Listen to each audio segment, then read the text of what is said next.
In Israelite society, wise men, which are called sages, evolved alongside the priests and prophets. Whereas priests and prophets had mainly religious duties, the wise men were more concerned with practical side of life. The Proverbs tended to distill generally accepted truths about God and his relationship to the wicked and to the good, without addressing in detail the many exceptions that has existed and we read in this book of Proverbs. The Proverbs tended to distill generally accepted truth about God and his relationship to the wicked and to the good, without addressing in detail the many exceptions that existed. Wisdom.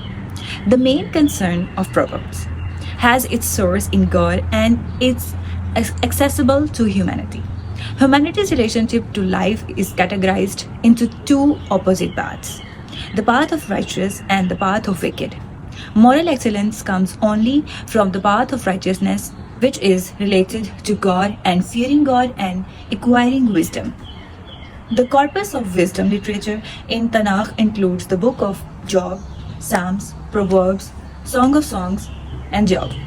The Ecclesiastes belong to this category because it wrestles with some of the more complex perplexities of life, although the book of Psalms contains several wisdom psalms.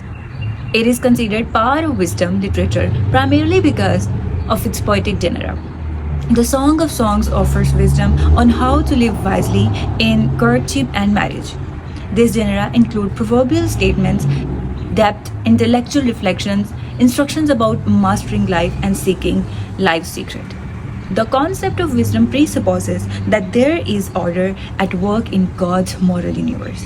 An improper moral conduct threatens this order, although some expositors understand wisdom to be pursuit of right attitude in making sense of disordered world.